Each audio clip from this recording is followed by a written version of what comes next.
Tonight, you're about to hear a story about Dean Martin that was never meant to be told. It happened on a Wednesday night in Las Vegas, September 1963. The Sands Hotel showroom was packed, as it always was when Dean took the stage. Cigarette smoke hung in the air like fog. The crowd was loud, drunk, expectant. They came for the songs, the jokes, the effortless charm that made Dean Martin the most watchable man in America. But that night, someone in the front row wasn't there for entertainment. He was there to kill. And Dean Martin, without knowing it, was the only thing standing between a man's last breath and morning. The question isn't whether this happened. The question is how Dean knew. Las Vegas in 1963 was not the family-friendly resort destination it would become decades later. It was a city built on desert sand and quiet understandings. The casinos were owned by men who didn't advertise their business interests. The showrooms were stages, yes, but they were also neutral ground, a place where certain people could sit in the dark and watch, unbothered. Dean Martin understood this better than most. He had performed in Las Vegas since the early 1950s, back when the Strip was still more dream than reality. He knew the owners, he knew the pit bosses. He knew which tables were for gamblers and which tables were for men who never touched cards. He knew that when you stood on that stage, you weren't just performing for tourists from Ohio, you were performing for everyone. And everyone was always watching. Dean had a routine. He would arrive at the Sands around 8:30, never earlier. He didn't rehearse. He didn't run through the set list. He would walk into his dressing room, pour a drink, sometimes real, sometimes tea, and sit quietly for 10 minutes. Alone. No one was allowed in during those 10 minutes. Not his manager, not the stage crew, not even Frank Sinatra, who often wandered the Sands like he owned it. Because in those 10 minutes, Dean Martin did something most people never saw. He prepared to disappear. The man who walked on stage at 9 o'clock was not the man who sat alone in that dressing room. The man on stage was loose, careless, half-drunk, unbreakable. The man in the dressing room was something else entirely.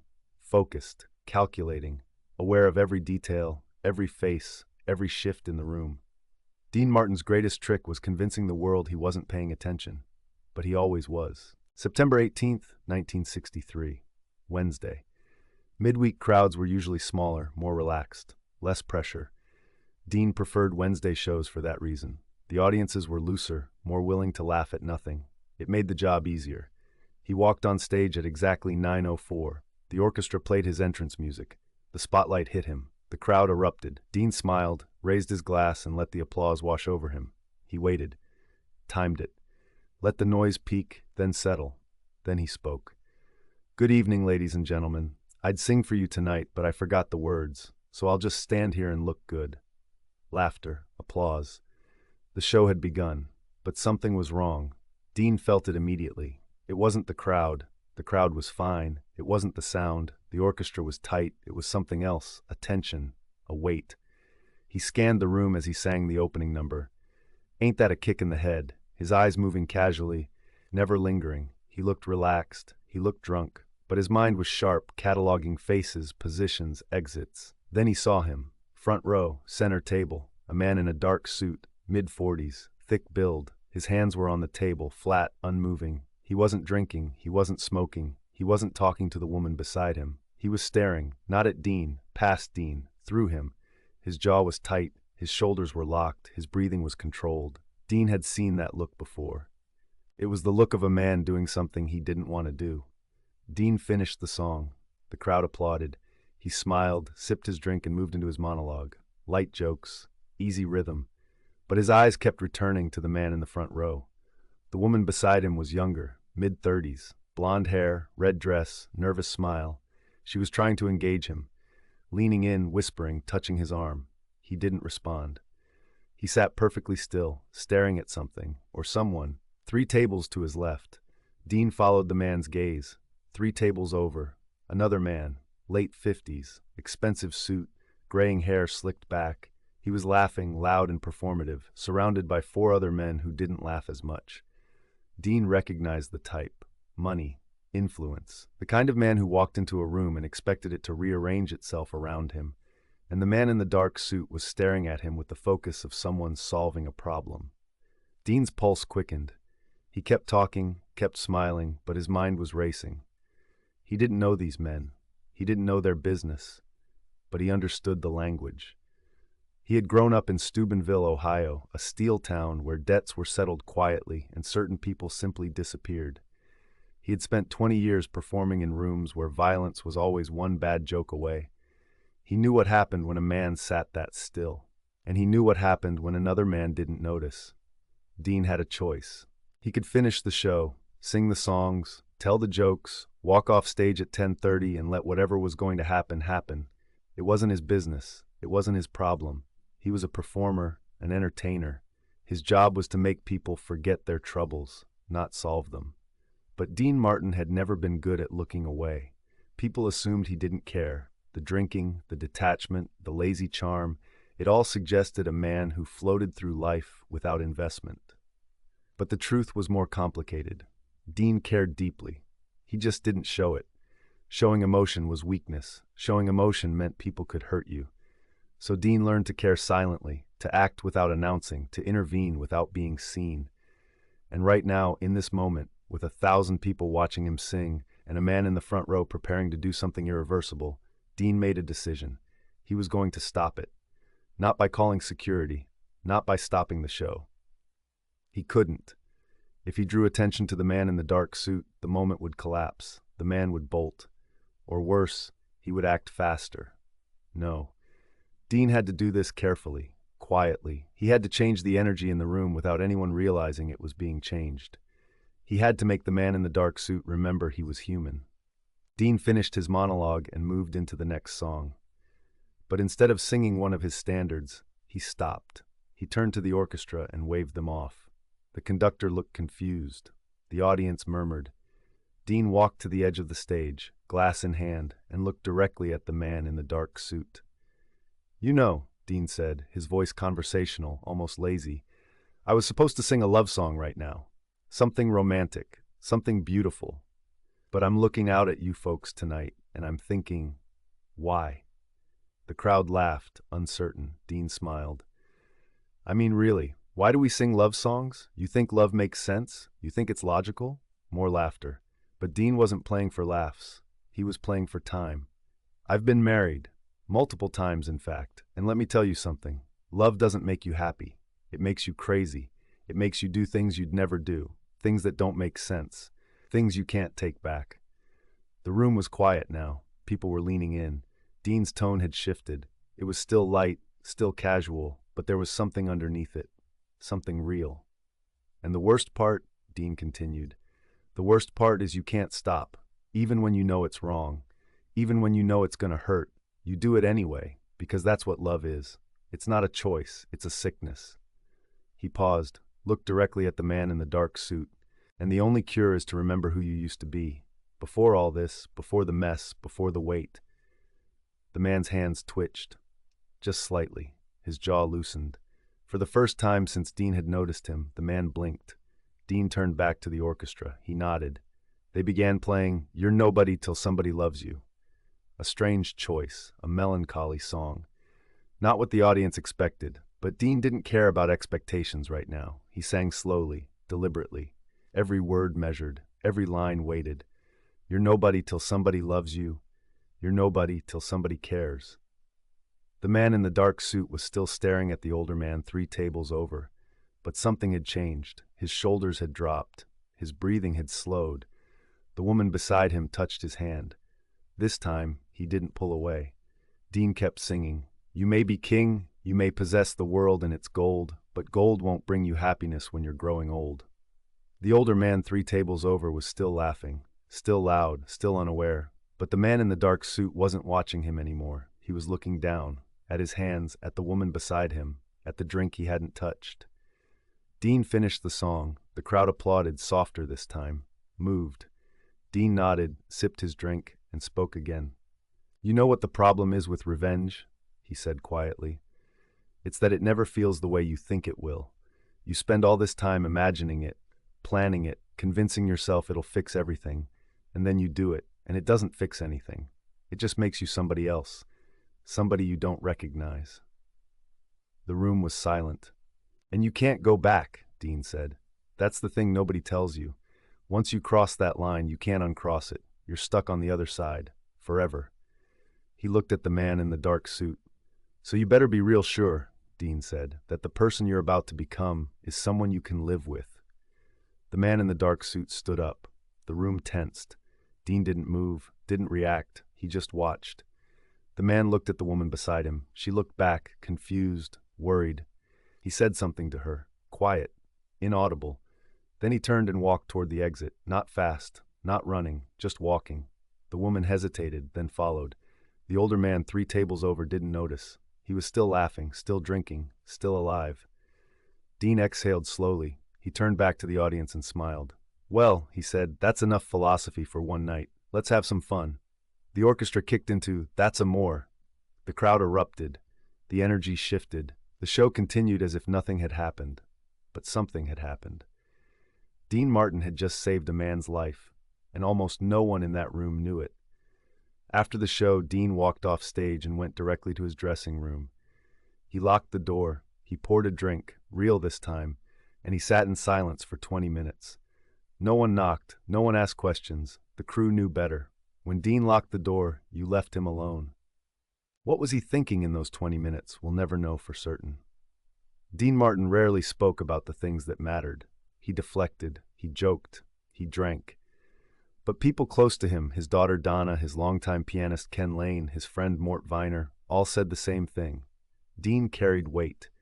He carried the weight of every room he'd ever walked into, every face he'd ever seen, every moment where he had to choose between looking away and stepping in. And he almost always stepped in, but he never talked about it. That night, after 20 minutes, Dean unlocked the door and walked out.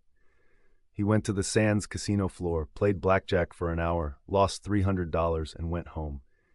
Business as usual. The next night, he performed again. Same songs, same jokes, same effortless charm. No one mentioned the man in the dark suit. No one mentioned the moment.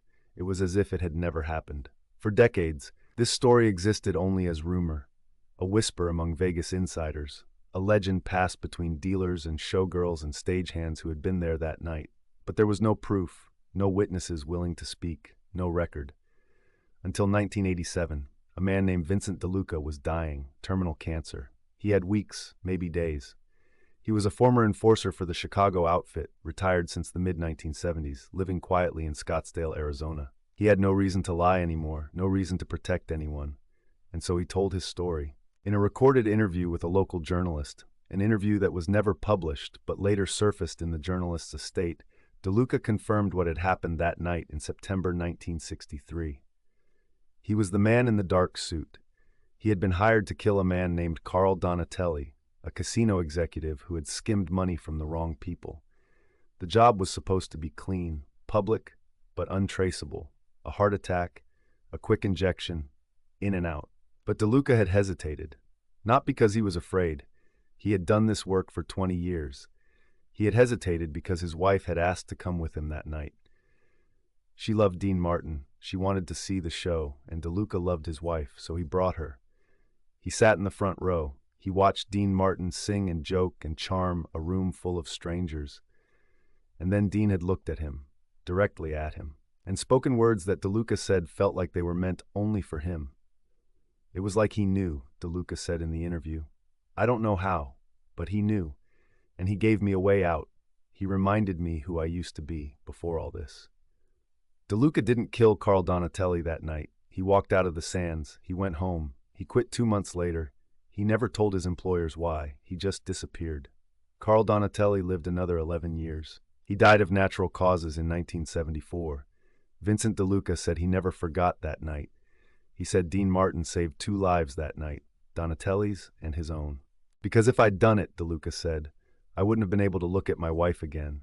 I wouldn't have been able to look at myself. He paused.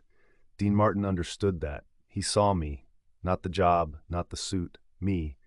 And he spoke to that person, and that person listened. Did Dean Martin know? Did he understand in that moment exactly what was happening? Or was it instinct? A performer's intuition? A lifetime of reading rooms and sensing danger? We'll never know. Dean never spoke about it, not publicly, not privately. When asked years later by a reporter about memorable Vegas shows, Dean deflected. "Every show is memorable if you're paying attention," he said, and I always paid attention. But people who knew Dean, really knew him, said he carried those nights with him. The nights where something almost happened, the nights where he stepped in, the nights where his words, his timing, his presence changed an outcome. Dean Martin, his daughter, wrote in her memoir that her father once told her, "The stage isn't just for singing, it's for reminding people they're human. That's the job. Everything else is just noise." She didn't understand what he meant at the time. But later, after hearing stories like Vincent DeLuca's, she realized Dean Martin wasn't just an entertainer. He was a translator. He translated pain into laughter, loneliness into connection, rage into pause, and sometimes that pause was enough. But here's what most people don't understand. It wasn't free. Dean Martin carried the weight of every room he walked into, every face he studied, every moment he intervened. He carried the man in the dark suit. He carried the man who almost died. He carried the woman in the red dress who never knew how close she came to losing someone. And he carried it alone. Because that was the deal. That was the price of being Dean Martin. You showed up, you smiled, you made it look easy, and you never ever let anyone see the cost. People thought the drinking was an act, a character, a bit. It wasn't. Dean drank because carrying that weight sober was unbearable. He drank because remembering every face, every near miss, every moment where he had to be perfect or someone got hurt, it was too much, and the stage was the only place where he could let it go. For 90 minutes every night, Dean Martin could disappear into the performance. He could become the careless, effortless, unbreakable man everyone wanted him to be. And in those 90 minutes, he could forget. But then the show ended, and the weight came back. Today, when people think of Dean Martin, they think of the songs. That's Amor. Everybody Loves Somebody. Volare. They think of the movies, the Rat Pack, the tuxedos and the cigarettes, and the easy, lazy charm. They don't think of nights like September 18, 1963. They don't think of the man in the dark suit. They don't think of the life saved by a song and a few well-chosen words. But maybe that's the point. Dean Martin never wanted credit. He never wanted recognition. He wanted to do the job and walk away. He wanted to help without being seen. He wanted to matter without mattering. And he did. In Vegas showrooms and television studios and movie sets across America, Dean Martin changed outcomes. He shifted energies. He reminded people, powerful people, dangerous people, desperate people, that they were human, that they had choices, that it wasn't too late. He did it quietly. He did it without announcement. He did it because that's who he was. The Sands Hotel was demolished in 1996. The showroom where Dean Martin performed for 2 decades is gone. The tables are gone. The stage is gone. The front row where Vincent DeLuca sat with his wife preparing to kill a man is buried under sand and concrete. But the moment remains. Not in recordings, not in photographs, not in official histories. It remains in the silence, in the space between what happened and what almost happened. In the breath a man took before he stood up and walked away. In the life that continued because someone on a stage noticed and cared enough to intervene. Dean Martin saved a man's life that night. Not with a gun, not with a phone call, not with security or police or intervention, with words, with timing, with the understanding that sometimes the most powerful thing you can do is remind someone that they're still capable of walking away, that they're still human, that it's not too late. Picture this, it's September 18, 1963, Las Vegas, the Sands Hotel. The showroom is dark now, the crowd is gone, the lights are off, the stage is empty, but if you stand in that silence long enough, you can almost hear it. A voice. Smooth, effortless, weighted. You're nobody till somebody loves you. And somewhere in the dark, a man is walking toward the exit instead of toward violence, because Dean Martin saw him and refused to look away.